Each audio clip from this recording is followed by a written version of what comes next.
Hello, we're at the Mall Studios in Hampstead, which are just around the corner from the Isocon apartment building. And it's at the Isocon that the Isocon Gallery is situated. I'm John Allan, chairman of the Isocon Gallery Trust. And we're here today to meet Celia Scott, who lives in one of the studios.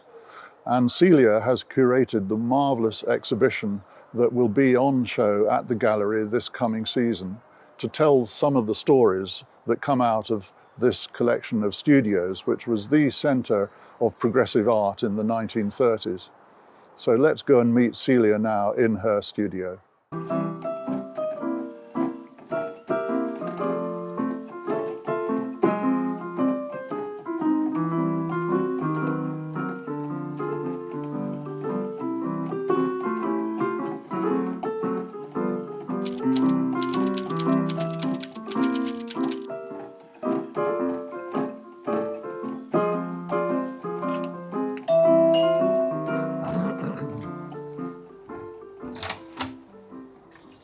Hello, John. Nice to see you. Lovely to see you, Celia. Come on in. Shall we go in?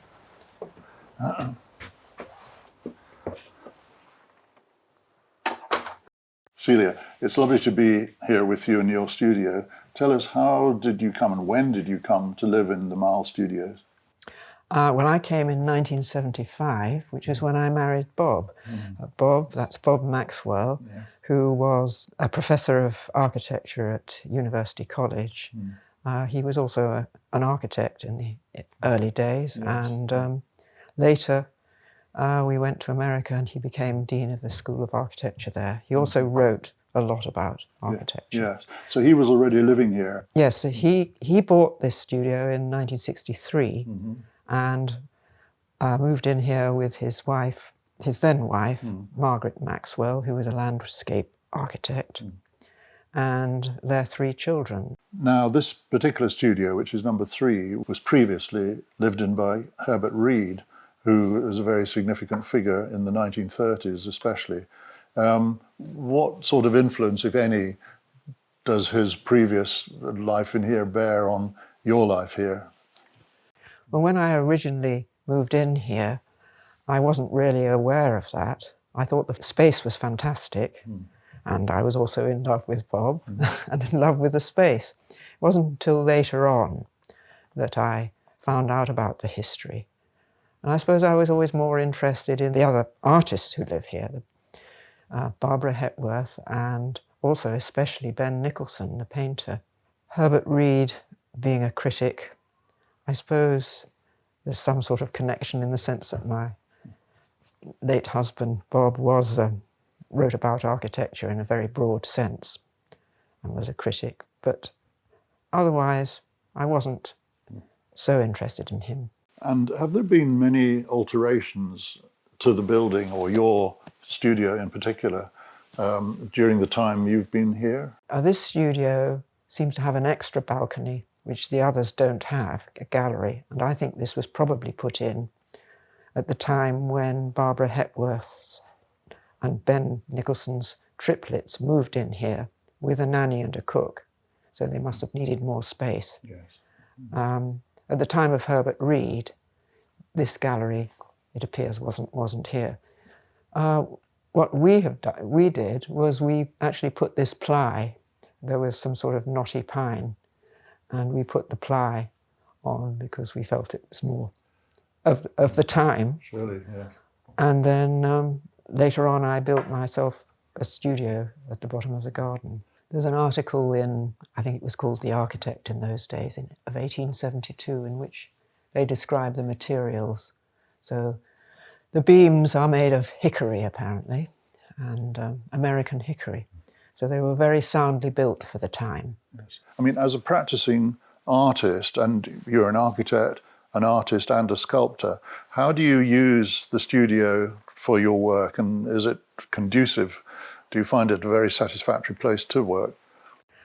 Well, I love it now. When I first moved in here, I was married to Bob, and there was no outside studio. And I was making heads in this space, and it wasn't easy. And I was also working as an architect. later on, I got a studio in the East End. And later still, I built myself that studio in the garden, which, as you can see, is in a modernist, minimalist style. And so I moved my sculpture out there. Now that my husband is no longer with us, I've moved my sculpture back in here, and out in the studio I make other work, which is more modernist and relates back probably to the British constructionists and constructivism. I use ply and aluminium and sometimes make large paintings which have use perspective in a distorted way to make ambiguous and abstracted spaces. And I also make reliefs, using wood reliefs, making a router. And from that I came to make wood prints. We're sitting here with many of your sculptures around us, heads mainly. Can you say something about what attracts you to doing that particular art form? I had made that head on the corner of the mantelpiece there. And I did that when I was, I think, about 17. And my mother was sort of throwing it out. It was all dusty and green. And so I brought it back here and put it on the mantelpiece. And Leo Creer came round one evening. He had been come to this country to work for Jim Sterling, and in those days was a modernist. And he said, "Who did that head?" And I said, "I did." He said, "Well, you must do one of me." So then I started to make a head of him. He was very passionate about 1850s architecture and sculpture. I did his head in that style. And then I became very interested in portraiture, but in a way, not just pure realism. In some way, I wanted the head to express something about the ideas of the person. Yes. So I was really using irony, but not in a sarcastic way, just in a way that when you look at them, they're not quite what they seem. So when I came to do Jim Sterling's head, I did him in the form of a German baron, because he was doing work in Germany. And the base has a curved undercut, which is similar to the giant coving at Stuttgart. But those are all little sort of games that probably only architects recognise. On the left here we have David Attenborough. The original cast is in actually Clare College, Cambridge. And in Clare College, Cambridge, they didn't want it to be in the dining hall. It's actually on the staircase down to the students' buttery, which means that when the students, I'll just tell you a little story about this, when the students enter the backs of the colleges, if they go through the central gate, they will get cursed and not pass their exams. However, this curse can be lifted if they then touch David Attenborough's nose. So it's now got very polished. I think there's one more thing I would say, is that when I first started doing these, contemporary artists were very anti anything to do with skill, and it was all to do with de-skilling. But these actually do require quite a lot of skill to make. So they were against the sort of current flow, I suppose. And some of your work is clay, is modelled, and some is sculpted, I think. Do you work with stone at all, or is it? I tend to just model in clay with simple clay. It's very economical to get, easy to work, and then they get cast by different. Is there any read across between being an architect and modelling in clay, in as much as architecture, and I'm an architect, involves constant amendment? You know, your first idea is seldom the last idea, and clay is perhaps more amenable to being amended as you go along, rather than cutting bits of stone, and once you've cut them, they're gone, as it were. Yes, I hadn't thought of that. I mean, the connection I would make is the fact that I usually start off by taking measurements of somebody's head, and then I make little drawings which are a bit like an architect's survey. The point of that is really to familiarise myself with the head, and I don't in fact go back to the measurements and measure everything, but it's a way of sensing the space. It's a surveying, so that's a sort of quite an architectural thing. Yeah. Do you display your work here? I think the studios, when they were first built back in the late 19th century, part of the purpose was to enable artists whose work was too big or not amenable to being displayed in conventional galleries to display their work here. Do you use them in that way? Well, I haven't, no, actually. I suppose partly because this has always been a living space, although I did, in the little garden studio, there is a display system, but I don't really use it for that. I've been lucky enough to be able to display them elsewhere. Yes, yes. You've curated this wonderful display for us at the Isokon Gallery, which tells the whole story of the studios when they were built up till the present day. I think the timeline charts the occupation of the whole period, which is 150 years this year or last year, I think.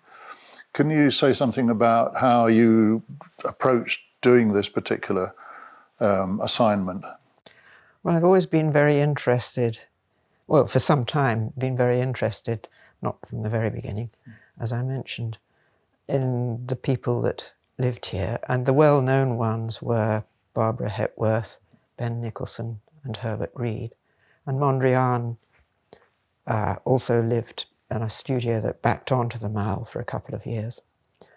But at a certain time, my neighbour at number 1, Gwen Barnard, did a lot of research into the original artists who lived here right up until the current time. I think that was in about 1980 or so. Mm-hmm.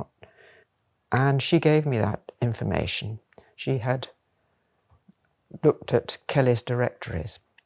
And so when it came to do as a possibility of doing this display, I found it quite interesting actually putting images to the names of all these artists, the original 8, and all the way up, until we get to the 30s period, when suddenly it all becomes abstract and modern, and it's quite exciting to do that.